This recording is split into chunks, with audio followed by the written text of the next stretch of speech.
Good day, everyone, and a warm welcome to the second session in our business application webinar series.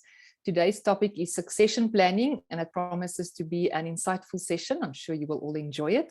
My name is Lizette de Villiers. Our presenters today are Peter de Villiers. He's the author and functional developer of Shadowmatch and also the head of research and development.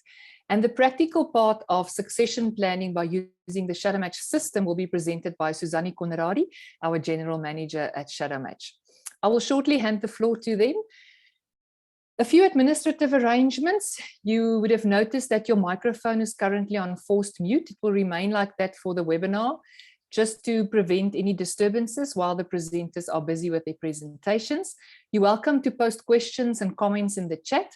I will also enable the setting for you to unmute your microphone at the end of the webinar, and then you're welcome to participate live with your questions. You would have noticed that we are recording the session, so this will obviously become part of our library of resources on our YouTube channel.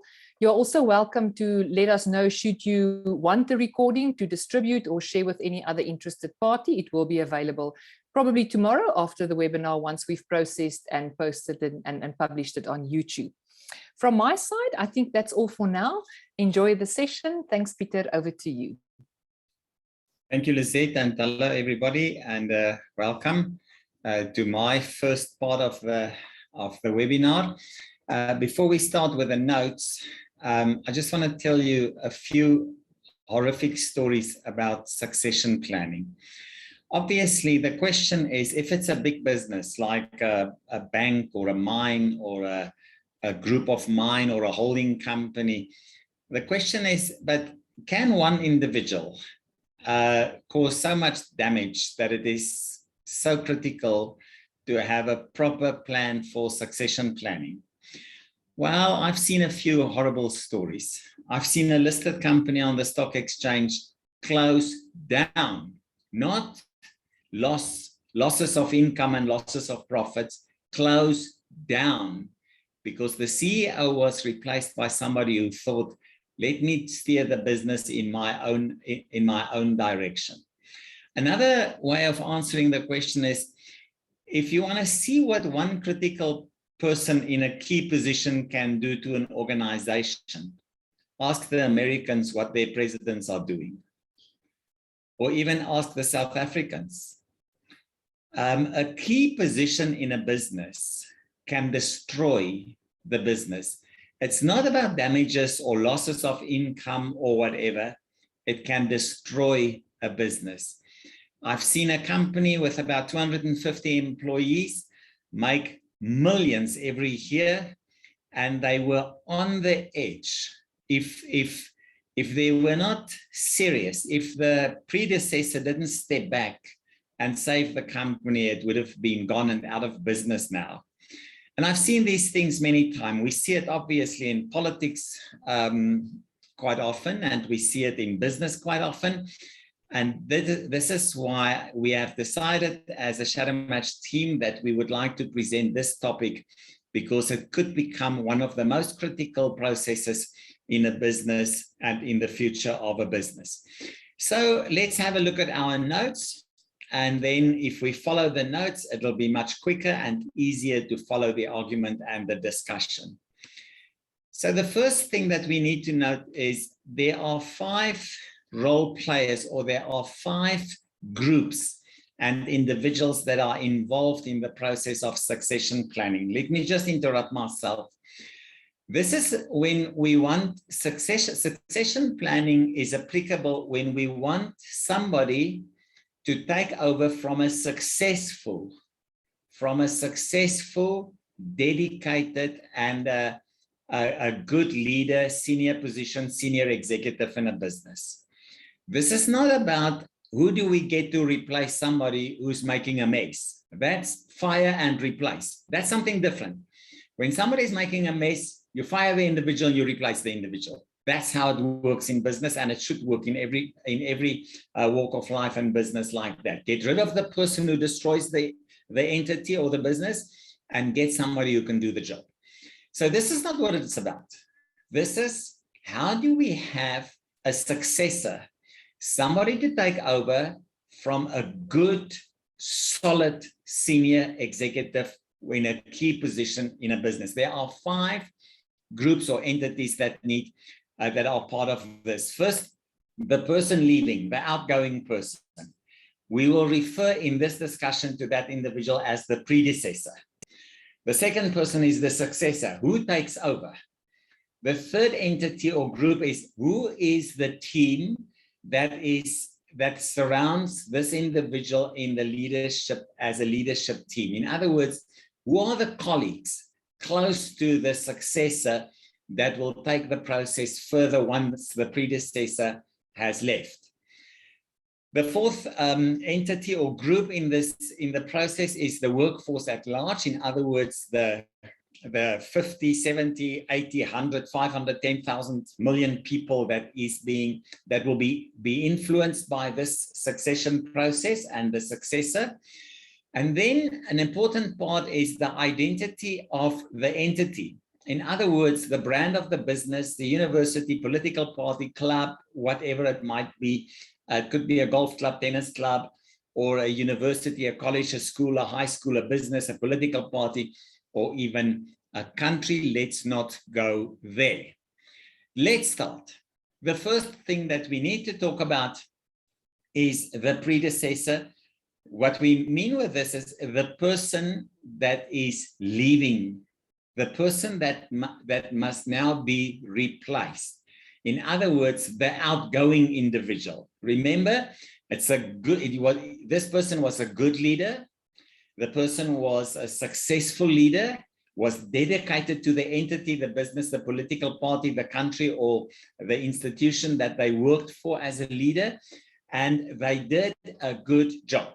So we must replace this person. We must have a successor for that person. There's a tendency. If you read in some of the succession stories and you do a bit of research, you will find that these people in their makeup, there is a trend of their behavior. The tendency is that they want things to carry on as normal. They don't want to leave and the ship is burning. They don't want to leave and the ship is going down. They don't want to leave and everything will be fine, and a year later, nothing is fine anymore. They want to leave in a stable, working, and something that will function for a long period of time as a successful enterprise or a business. So they want sustainability when they leave.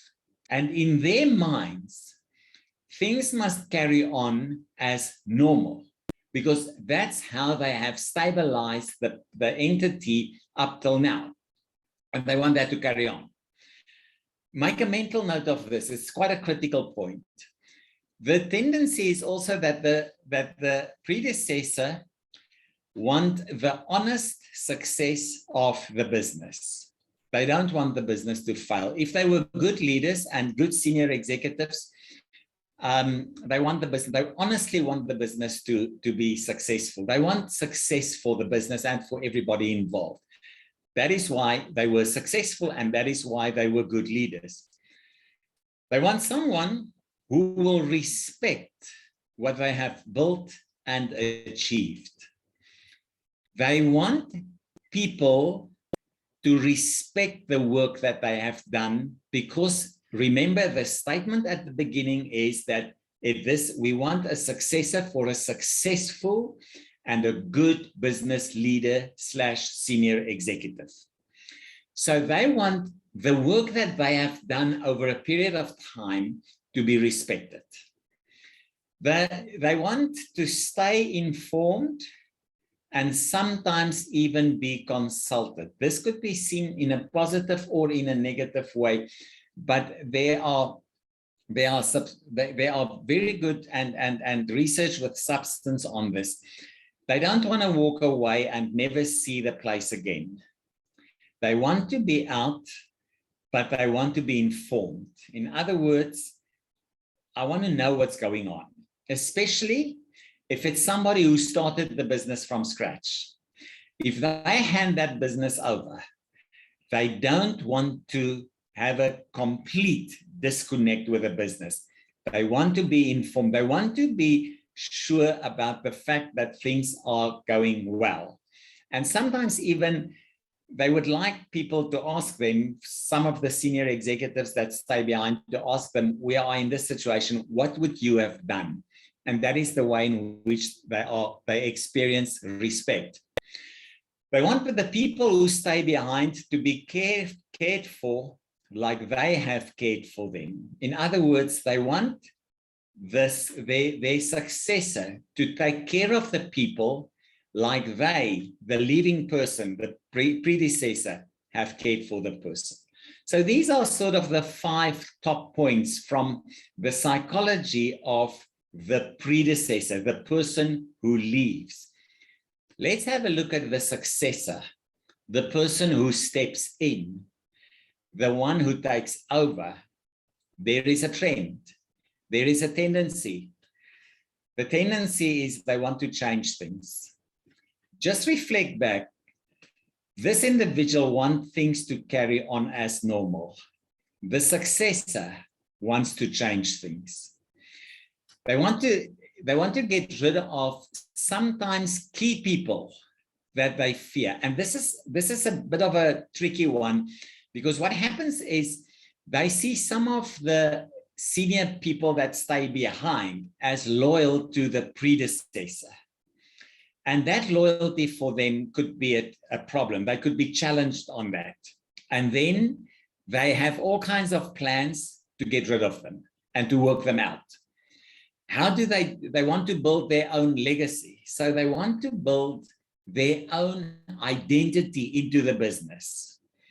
The interesting thing is that the vast majority of them, they prefer to wipe out the fingerprints of their predecessor. They want to get rid of the footprints of the predecessor. Now, these are all very good and well, but be careful now, this could become a crisis.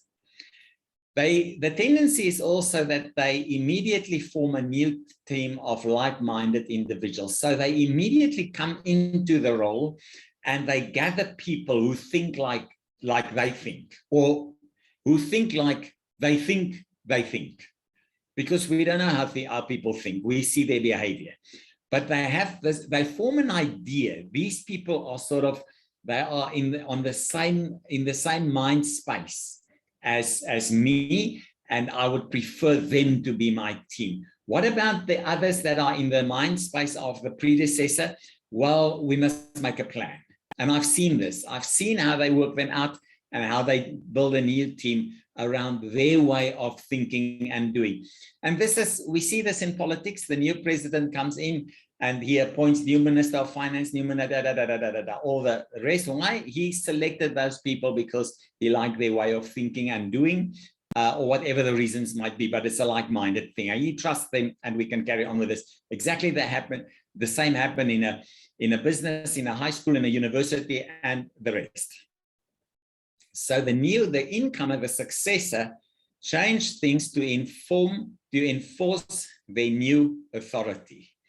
The dangerous point that we must be very aware of is that they sometimes change things just as a display of power and not in the interest of business. We must be very careful for these mistakes that can become part of the problem at large.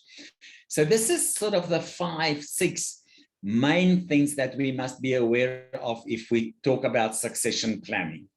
Now we come to the team. Who are those senior executives that stay behind once the leader has moved out and the successor moved in? The tendency, again, there's a trend. These are the 5 sort of most important or most obvious ones. They tend to live in fear. What will happen to me next? Now, if you are a minister of finance or a minister of whatever it might be in a country, and they've gone through the people have gone through a voting system, and the new president have been selected, bank on it, you are fired. That's it. Bank on it. you are probably fired because you belong to the previous president and his constituencies. But this also happens in business, and I've seen this happen. I've been in consulting for many years, and I've seen this happen, that the team, if you ask them, what will happen if Christopher leaves? Christopher is now the CEO or the chairman or whoever it is. They say, well, I think I'm out of a job. They live in fear. They are uncertain, and uncertainty is sort of the breeding ground for fear. The team then tend to start jumping ship. They resign. Amongst the senior people, and this is exactly, I told you in the beginning, I consulted for a listed company, and when I completed my consulting there, they changed the CEO. What happened was he had 12, 13, about 12, but one sort of on a consulting level, 12 senior executives that ran the business for the last 20 years, and a very successful business. Out of the 12, when the successor stepped in, 10 resigned. He lost all their knowledge, all their expertise, and the business went down. Why did he lose them? He was not on the same page as what they were for 20 years. So they jump ship. They get out. They say, I don't need this. I've made money. I'll go. The team stays loyal to the predecessor despite the instructions of the successor. You can bank on it. If a good leader walks out of a business, the senior executive team is loyal to that good leader that went out, to a higher level of loyalty than to the new one. It is almost, well, there are differences to this. But in the most instances, if a good leader walks out, the new one has a challenge because they stay loyal to the predecessor. And despite the instructions, what happens is the team lives with their faces and their hands in different places. They say yes to the successor, but they do things loyal to the predecessor. So they carry on with a mindset of the predecessor. But in meetings, they say, yeah, to everything that is new that the successor might bring to the table. They tend to go behind the scenes and ask for advice from the predecessor. And I've seen this. They go to the predecessor and say, help us. This is now the new direction that we are taking. What should we do? And then the predecessor says, it's not going to work. We tried that, or we did it, or we've discussed this. It's not going to work. And then they would say, but we are forced now. So it's a very tricky one for the senior team that stays behind with somebody taking over. The workforce at large, keep in mind that they know all these things and they feel the tension. Don't for one moment think that the people working for the company, they don't know this. They feel the tension. The skilled ones jump ship because of politics and changes, and they will say it. They say, I'm not into this. The skilled one, remember, the most skilled people jump ship because they can. They've got the skills. And what stays behind? Those people with less skills. They experience a divide between old and new ideas, and that creates tension, and it builds up to a point where they cannot stand it anymore and they walk out. Their loyalty will, in most cases, be with the predecessor. We can bank on it.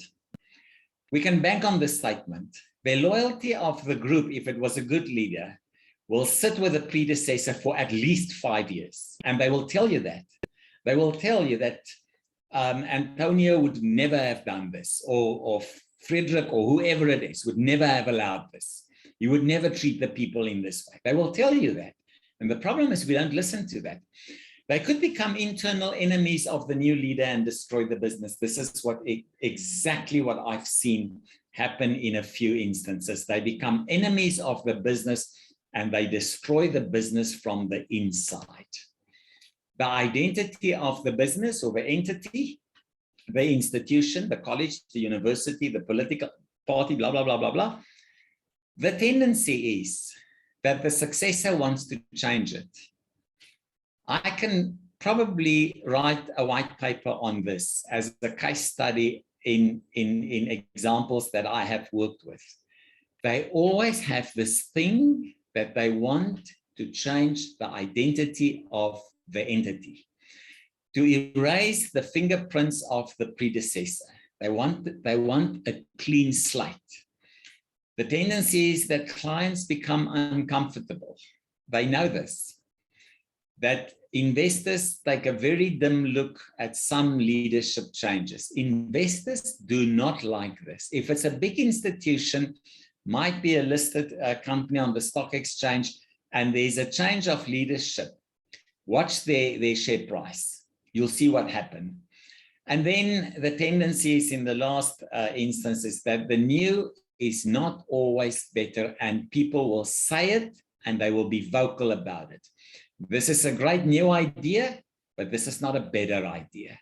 And this is because their loyalty sits with a predecessor and the ideas that they are comfortable with and that they are used to. I've seen big companies go down because of critical mistakes that were made with succession. Now, if you consult, if you are in business, if you know about a succession challenge somewhere in the future, come back to this presentation and remind yourself about the things that you can expect. Companies must make sure entities, institutions, learning institutions, political parties, etc., etc., etc., must make sure that they do the right thing. A mistake could be vital. It can destroy the system. Here with a few guidelines. Plan 5 years in advance for critical senior positions. Try to put at least 3 potential successors on the final shortlist. Tell them, one of you will take over. Invest in their development. Coaching, coaching, coaching. Invest in their development. The only investment that you need, they've got the skills, they've got the academic qualifications, they've got the knowledge. You need to coach them for the position that they aspire to. Implement at least a 1-year handover period for executive leadership roles. Nothing less. And do not allow the successor to say, I don't need the predecessor anymore, I want him to go. Don't allow that. He must. There's no other way. Then, Suzanne will show us on the system how Shadowmatch can help with this. She will show us 5 things, how to create a leadership team benchmark, search amongst potential successors for the best ones, identify critical development areas for each one of these potential successors, assign coaches to each one to a coach, and then do an Exco team analysis with potential successors and analyze the impact of the person individually. So with that, I'm going to stop my screen. We will handle all questions at the end, and I'll be back to Lizette, and from Lizette as the host to Suzanne. Thanks, Lizette. Thanks, Peter. That was very insightful, very concise, but very insightful. I'm not going to say much more. Suzanne, thank you very much. Over to you. Okay, thanks, Lizette. Good day, everyone. It's great to have you with us as always. Thank you, Peter. That was very insightful. It's such a great foundation for the discussion. So as he introduced, I now have the privilege to show you what happens on the system live. Now, the good news is, even though this process might sound daunting to think it's such a big decision within an organization, you won't be doing this in the dark. You won't be just relying on guesswork if you have the Shadowmatch system to support you throughout the process. Now, for the live demonstration, I'll be using a fictitious company with fictitious data, but the good news is you as system user or as client or as consultant will be able to do everything I'm showing you today live with the data of the employees in that organization. So just as a foundation, just in case we have anybody on the screen that is completely new to Shadowmatch, I'm just going to start on the measurement of what the system works with. So the Shadowmatch system has a worksheet that measures the behavioral intensities of individuals. We call it habits. So that's understanding how individuals basically engage their environment and how frequently the various habits are embedded and shown in their makeup and how they approach their lives, basically. So I'm going to share my screen just that you can see what a result looks like for this, because this is where we would start, is to say the individuals that we are considering in this process, the individuals we need to be informed about, we need the data of them. We need to understand, but how do they engage the environment? We need to understand that the predecessor. We need to understand the exco team. We need to understand the individuals we're considering to bring into this vital position. So this is it's an individual's result showing how this individual, their unique behavioral patterns, how they manifest. So you'll see it's a variety of intensities. So it might be embedded to a stronger extent or to a softer extent. Now, as you know, with Shadowmatch, there isn't good or bad, but this is how we understand how the individuals engage their environment. So on the system, you would be able to get a lot of insight into, okay, if Tanya was our predecessor, how did Tanya, what are the habits that Tanya used every day to be in this specific role? Now, practically on the system, we would then need everybody to complete the worksheet that we're going to make part of this process. And then we do that first step on Peter's last slide to say, we now need to start understanding our context. Let's create a benchmark. So let's start understanding what is our unique environment, the leadership style that we have here, basically the context of leadership in our unique environment. Now, practically on the system, it's actually quite easy. It's just a few buttons that we press. So I'm just going to show you in a role how this would work. Thanks, Tanya. We don't need your results now. So let's say, for instance, in a specific role, we say, okay, we now need to go and identify the top performers in this role. Everybody has completed Shadowmatch. So yeah, I have a list of everybody in this specific role. And then outside of the system, I then identify the top performers in this role. Now, obviously with leadership, we'll be focusing on leaders, but I just want to show you practically what it looks like on the system if you select. So let's say, for instance, we're going to select, throughout our process, we've selected the following 4 individuals. And I'll tell you now how we got to these 4 individuals. Let's take them. So these 4 individuals we identified as they are doing this specific task, this specific role effectively within our unique environment. And now I'm asking the system to use their results wisely, use them specifically. So I've selected them, and now I'm asking the system to add them to a Shadowmatch benchmark. So now the system is combining those unique habit profiles. Each of them have a unique approach to how they do things, but it's creating that context to saying, you're telling me all of these individuals are doing the specific role effectively. You're telling me these individuals are meeting our performance targets. They've been in this position. We know they can do this effectively. So then the system combines those results and it creates this benchmark for you to start mapping that context to say, but if you tell me these are the top performers in this role, now I can tell you the intensities and the unique combinations of the specific habits. So how are we effective leaders in our environment? Okay, so that's how you create a benchmark. So it's actually quite quick and easy. So for today, for the succession planning, let's go to our supervisor department or supervisor file. So the mandate of this specific company, company Y, is that they need to identify the successor for their customer support supervisors. So they've done step 1, they've selected the benchmark individuals, and we have that benchmark. So we have the first piece of the puzzle to say, now we're understanding our current top supervisors, the predecessors, the ones moving out, the ones we need to replace. How did they do it? What is basically the landscape of leadership and supervision in our environment? Now, this will be unique for various organizations.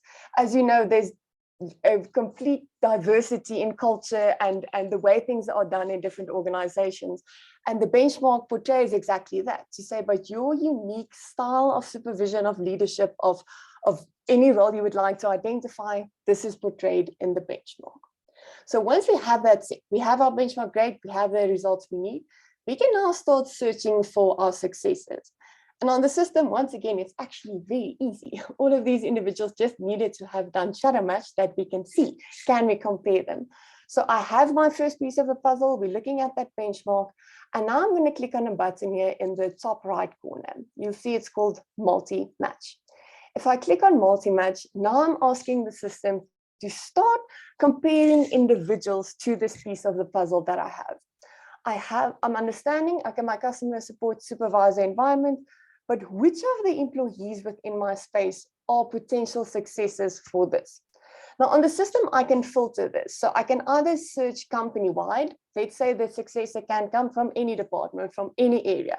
Then I can ask the system, please search in my entire employee base, everybody in my company, or I can tell the system, whoa, whoa, whoa, this is a specific mandate of succession. We're only going to be focusing on the individuals already within customer support. And I choose that specific area. And now I'm narrowing my list to that specific area within the business. Everybody within that file, I now see on the list. And then you'll see what's happening here is it's comparing the individuals and it's showing you, but what is the match? What is the alignment of that individual's habits compared to your supervisor benchmark?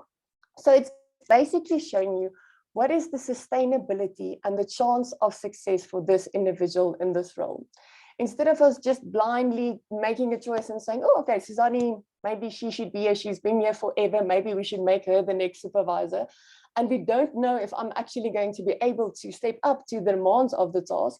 So we're guessing, or based on whatever baggage or history we have in the company, we just identified me. No, we don't do that. We do this where we say, okay, but let's see if there's actually a sustainable fit for these individuals to engage in this environment. Now we see now we have a few very good matches. So remember in Peter's slideshow, he said, okay, earmark more than one individual for your succession. That you're not putting all of your eggs in this one basket, that there's a diversity in the individuals you are going to be developing.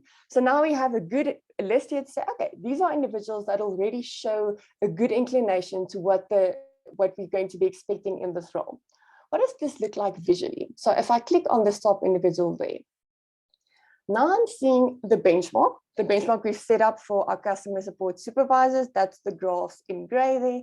And the individual's unique way of doing things, his or her unique habits, is the results in purple and maroon and so on. So do you see now, if the gray is portraying our style of supervision of successful supervisors or leaders in our space. And we're saying, okay, but there's a very close similarity in this individual style. The chances of this individual also being a very successful leader in our environment is so very high, because we know he's going to be able to meet the demands of that role. He's not going to fall over when a million problems lands on his desk day one, because his habits are fit. It's fit for the demands of that specific role. Now, we have our short list of our potential successors, but what's our plan? How are we going to make sure they are truly equipped for the demands of that role? Now we can start developing. Now I can say, okay, we have the individuals, but what's our year plan? What's that plan, 5-year plan, depending on our timeline, where we make sure these individuals that we're earmarking for succession are completely equipped for what they need to be doing within our organization. And once again, on the system, actually quite easy. There's a button. So now we go to the next function. It's called PDPs, Personal Development Programs. And if I click on it here, it's now giving me the recommended PDPs, the entire scope of development for this specific individual compared to this specific role. So in other words, it's Christopher Locke compared to the customer support supervisors. Out of the 20 potential development areas on the system is highlighting certain possible PDPs and saying it would make sense for this individual to work on this, to develop these specific habits. So you'll see it's the ones that are highlighted a bit darker. It's saying it's recommended. And so in other words, it's saying if you want to bring Christopher into this specific role in your organization, it would make sense to develop either responsiveness or innovation. Now, how do these programs work? It's blocks on the screen, but what's actually happening within that program? A PDP is an outcomes-based experiential learning program. In other words, you're going to have to do something. Unfortunately, these habits, you can't learn them in a classroom environment to say the 5 steps of innovation is 1, 2, 3, 4, 5 and go innovate. It's something that you actually need to learn that specific behavior. But these programs are on the system, you have access to them to say, I know if we embark on this program and we complete all of these phases, we're developing that specific habit. And now we're not developing blindly. We're not saying, oh, okay, maybe it would make sense for this individual to focus on this or maybe do that. And we're guessing or we're basing that uninformed. We're actually saying, okay, for our potential successor 1, these programs would make sense. So Christopher would embark on innovation, but our potential successor 2 might have a completely different recommended PDP. So you can tailor that to that unique need for the individual to say, okay, for the next individual, they might need to focus on leadership, on discipline, or conflict handling, any of the habits. And on the system, you do have access to all 20 of these programs. Now, there was a word that was repeated 3 times in the slideshow. It said coaching, coaching, coaching. So at this point, a very, very effective step would be to just say, assign your potential successors to a coach, to help them to go through this journey, to get them ready for this specific role. Now, we have a complete coaching platform to do exactly this. It's separate from the system, so you can use it in conjunction with the system. You can say, I'm using the Shadowmatch system together with the coaching platform, or you use them independently, depending on your needs. But obviously, in the scope of our discussion today, you would use them in conjunction to say, I'm using the Shadowmatch system to inform my process up until here. And then at this point, if I need a coach, I'm selecting a coach from the Shadowmatch Coaching platform. Now, good news is we do have a complete webinar about this coming up. So today we're just going to see what does this look like, that you understand it for the demands of succession planning. So the Shadowmatch Coaching platform, you'll see there's a website that explains it's the introduction to the system to say, but what does this platform work? What are the programs that it focuses on? But it basically has 4 coaching program focus areas. So you'll see there's personal development programs. The ones we've just recommended, the Shadowmatch coaches are trained to specifically develop this. So you're not just in the hands of anybody, you're in the hands of a trained coach that says, I understand the Shadowmatch principles in and out, and I'm equipped to take these individuals, these vital individuals, so important to the business, through this process. So they would embark on this journey, walk this journey with the coach, but the other coaching programs focus on different areas. So if the business needs are different, so there's fulfillment coaching and study coaching and career coaching, you can also embark on those coaching programs. But let's say you follow this process to identify the specific PDPs, the specific development areas. Then you can say, I need a Shadowmatch coach to help me embark on this journey of resilience or responsiveness or any of the habits that I identified. They take them step by step through the process. Now, just another benefit of these development programs is they always ask the individual to go to their specific context. So let's say the recommended PDP for potential successor 1 was problem solving. The problems that this individual is going to be asked to solve is going to be in the environment where they're functioning. So it gives you that benefit of the value that you bring to the business, but we're asking the critical questions. And we're asking the critical individual stepping into this role to be thinking about these critical questions, so they become active problem solvers within your environment, or active innovators, or active leaders, whatever the habit is that you choose. So I just quickly want to show you what this coaching platform looks on the other side. This is just basically a little sneak peek that you can see, okay, I really want to join the webinar that focuses on this specifically.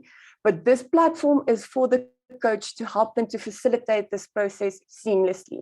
So you can do this from anywhere, it's online, you can do it face-to-face depending on the needs, but the coach has access to everything that they actually need. Let's just grab the correct email address. Yeah. Just give me a moment to log in. Okay. This is what the coaching platform interface looks like. So I'm now logged in as a coach, and you would then have chosen me to say, please do this journey and walk this coaching path with my potential successors. And you would identify the programs, and it opens up on this interface. And here, all of the programs are broken up into specific phases. And in each phase, we do specific things. There's mind work to focus on. We have a meeting, and there's action tasks that we need to do. I need to move and actually do something to start to learn the specific habit or that specific focus area. The coach has access to everything that they need, all of the training and all of the material to equip them to be an effective coach. On my coaching platform, I can easily facilitate sessions with my coaching individuals. So let's say I want to engage with this individual here to say, okay, where are we in the coaching process? I can do everything, I activate this phase, and off I go on this journey. So a complete interface to completely support your coaching needs.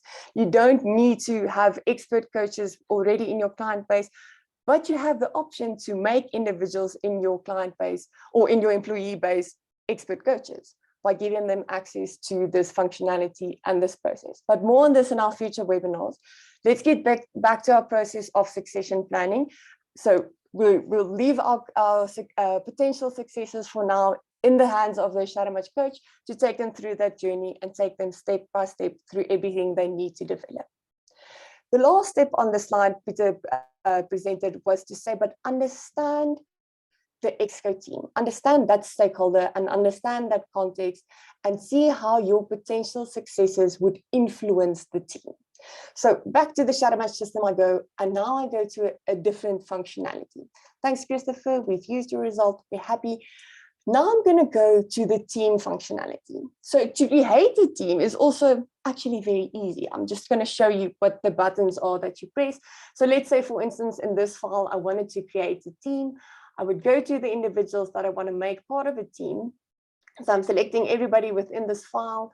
And if I go to my actions button, you'll see once again, there's a button that guides me directly to what I want to do. So I want to create a team. And if I click on create a team, I can actually create this team. So let's just go through the whole step that you can see how easy it is. Off we go. And I've created a team on the system. So what I'm now asking the system is, I'm understanding these individuals' specific habits. I have insight to that because they've completed the Shadowmatch worksheet. But I don't want to see this in a benchmarking context. I don't want to see this in a matching context.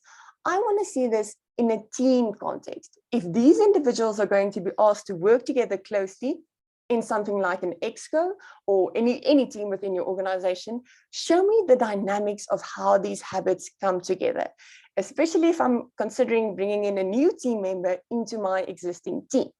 So for this, to just go with our succession planning narrative, let's go to that ExCo team. So we've created the ExCo team. There they are. It's our existing ExCo. And the predecessor is now this is the ExCo team members left in the business, the ones our successor is going to be asked to walk this journey with and be the leader of or join that ExCo team. So you'll see these individuals, they all have individual graphs within this team.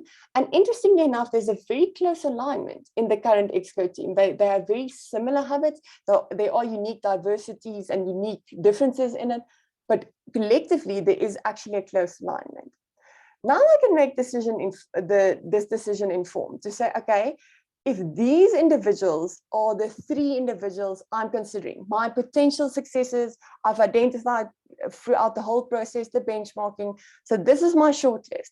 Let's see what's going to happen in the team. What's going to happen here and what can I expect of this potential successor to function in this team if they actually join the team. So on the system, I can add them one by one to say, okay, if I know this is the lay of the land for the ExCo team without my potential successor, I'm seeing how the team collectively operates in my gray graph there. And I'm seeing, are they pulling stronger towards, for instance, maintaining the known, or are they pulling stronger towards change? All of the detail on my team graph. Let me see what a potential successor does to this team. Does it change it? Is it similar? What happens? So let's, for instance, put Dawn in. Dawn is one of the individuals. So I'm selecting that individual and I'm asking the system to please enable this in this team. I want to see what happens if we add Dawn to the team. They would have seen, okay, already the color of the circle around the team is graph. There's a difference in alignment. And now I can see if Dawn is the individual I'm considering bringing into this team. What can I expect of this process? Because the rest of the team is all very closely aligned on a similar level of habits. And her habits are embedded to a bit of a softer extent for some of the areas. So potentially the team can override her. The team can basically overshadow her to say, but this is how things are. So if her mandate is, I want to change things, as we see very often the successor's mandate is, it's going to be very difficult for her because the team's habits might be all aligned in one space and her habits are completely different and they're a bit softer than the rest of the team. Okay, but if I make Dawn the successor, I'm informed. I know what's going to happen in this, and Dawn is informed to know, okay, this is the rest of my team. What can I expect of my team engagement? So let's say, okay, thanks, Dawn, we've considered you. Let's disable her again in the team, and then let's consider the next successor. So let's say, for instance, we're bringing in Jennifer. Jennifer, let's see what happens if we enable you in the team setting.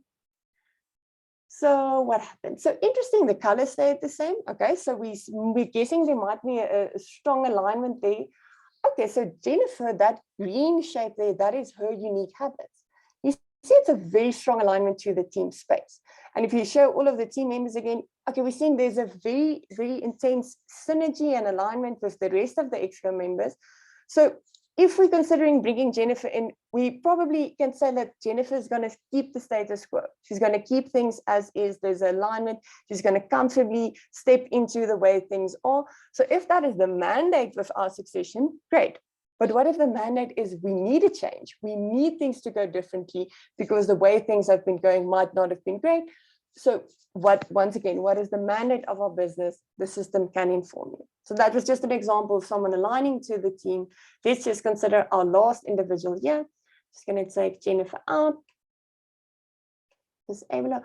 And you see, ladies and gentlemen, it's interactive. I choose exactly what I want to see on the system. So I select the result, I put it, it's live and interactive. It's not a static system.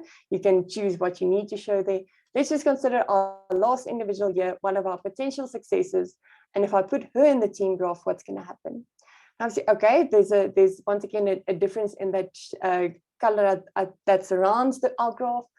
And now this is our individual. So now I can say, okay, now we have a diversity in the habits.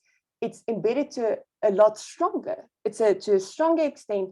And if I see this is where the rest of the team is, this is where the individual is, we're considering bringing into this team, what can we expect? Now we can expect this individual is going to disrupt this team. She's going to say, but I don't want to keep things as they are. I'm not in alignment with your pace and with your sense of accuracy. I want to pick up the pace. I want to take us to that next level.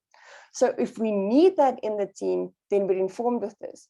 But remember what was one of the things Peter highlighted in the discussion is, who am I going to lose? So if we bring this individual into the space, who of these individuals might say, you know what, I prefer the way things were before, so I might jump ship and I might join another team, or who of them are going to be excited to take this journey with the new successor and say, yes, you're going to see what's happening, take us to that next level. The fact of the matter is, the system functionality allows you to make this decision informed. This was now just a demonstration with specific data, but your data will look unique. It will be the specific individuals you're considering, your team space, your benchmarks, your potential successes, and you can make that decision informed.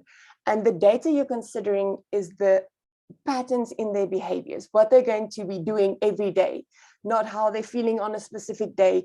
It's the sustained patterns in the behaviors.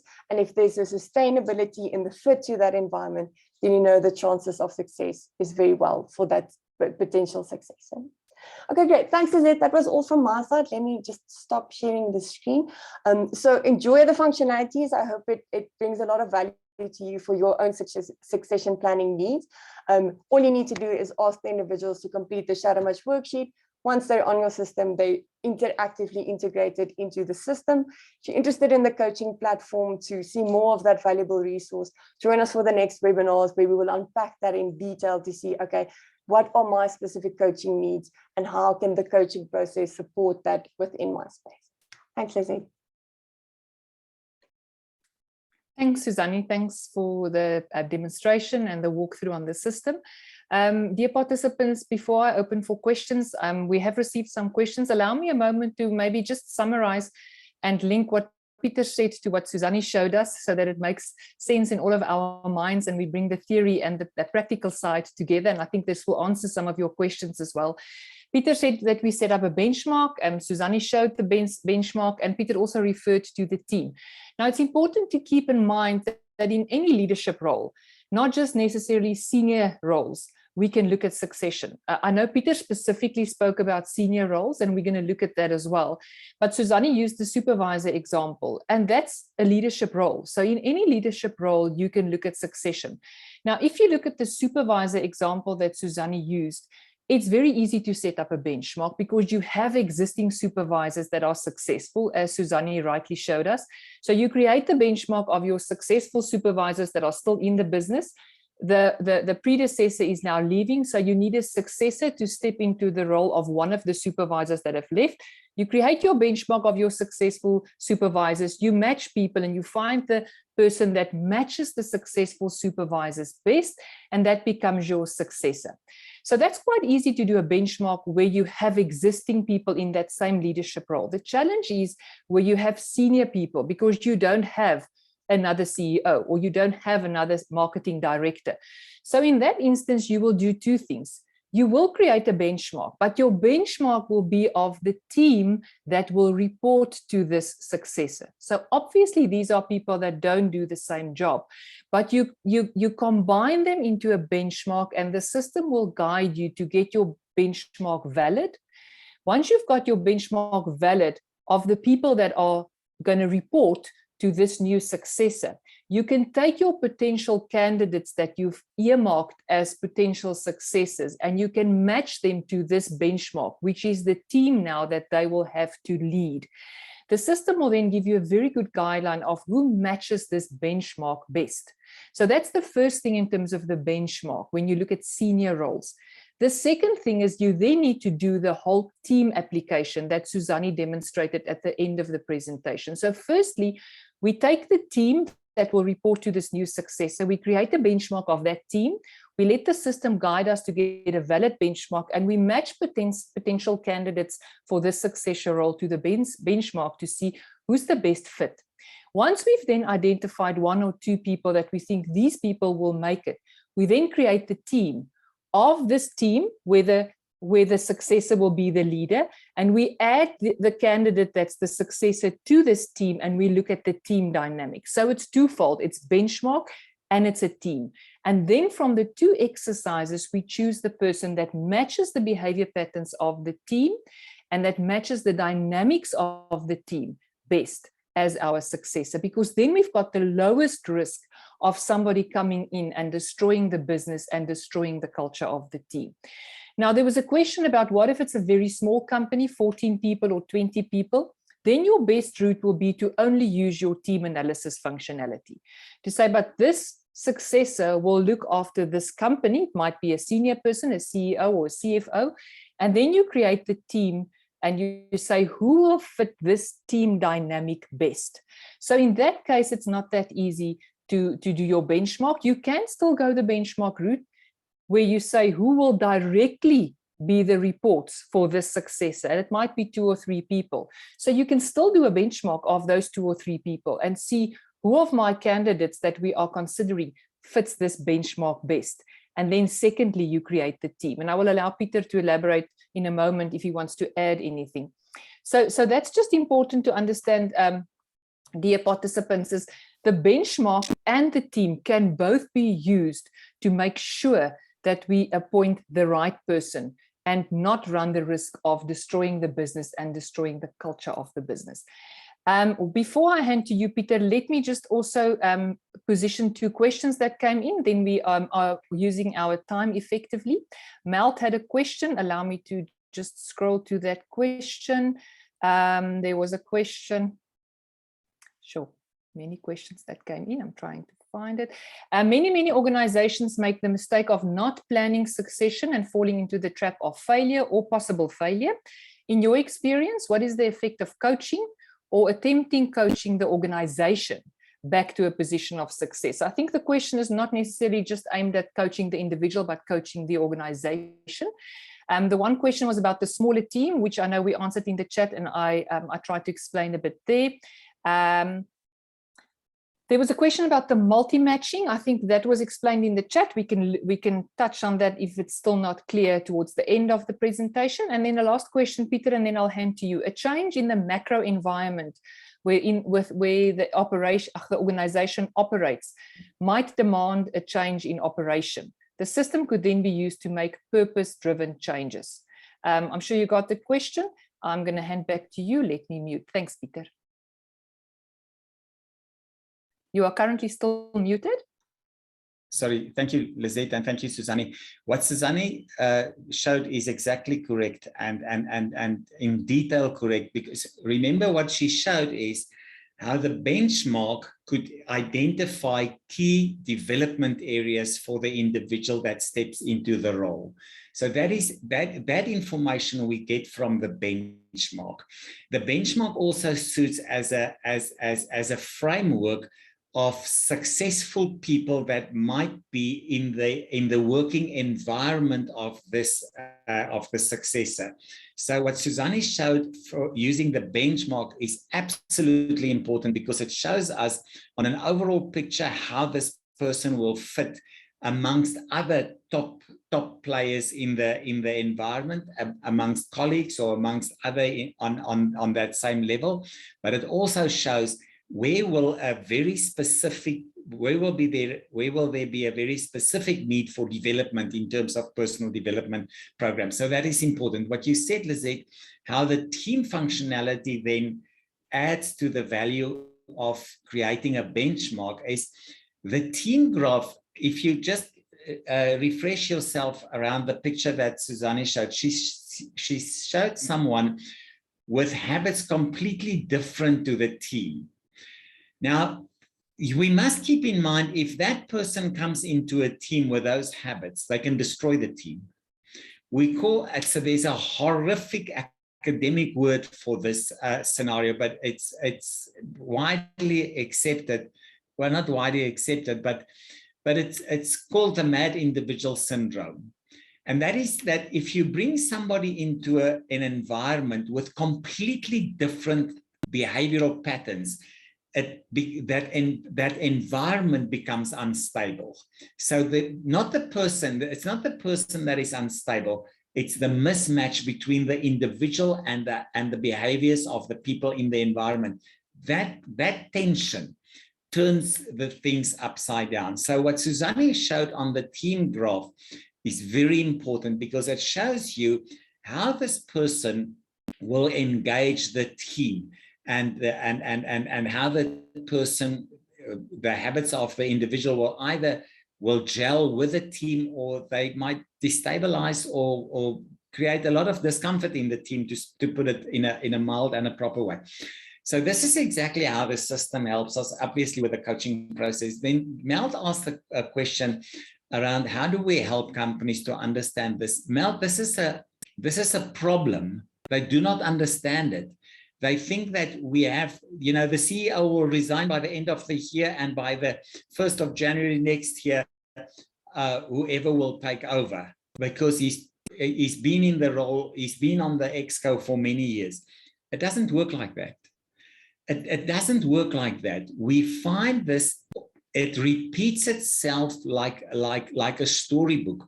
When the successor moves into the role, things suddenly changes, and even the behavior of the successor changes. Sometimes they become aware of the fact that they have power, they can blah blah blah. So we can carry on with all the reasons. What Suzanne showed on the team graph is quite important. It shows us the dynamic to be expected from the team. Then Mel asked something else, and that is, but the system can also help us to make changes with the changes in the environment in mind, this is a very dangerous thing, because we think the changes in the business environment need somebody with other habits. Who said it? Who told you so? Where are your facts? Have you got other CEOs that are successful in the same business, in the same working and in the same trading environment that you could use as a benchmark? Show me the data. This is a guess. You are working with a guess. You're working with, I think the new environment will want these new behavior patterns, and I'm going to put this radical person into this role because the world has radically changed. It's a very dangerous thing to do. We guess, we don't have facts. And once we guess, I can give you an example. I'm just so scared that these examples are too transparent and people know about what happened. But I worked with a company where the father built a business over 50 years. He worked himself to death. He gave the business to his children. The eldest son took over as the CEO. They completely destroyed it within 18 months because they thought the market has changed so much that they cannot carry on the way their dad has built the business over 50 years. They destroyed it to pieces. The dad came back. He recovered it with the work he's been doing for 50 years. So we guess, if we don't have a stable benchmark that we could refer, as Susanne rightly showed, we guess. We say no, and then we back to the recruitment thing that we discussed a few weeks back.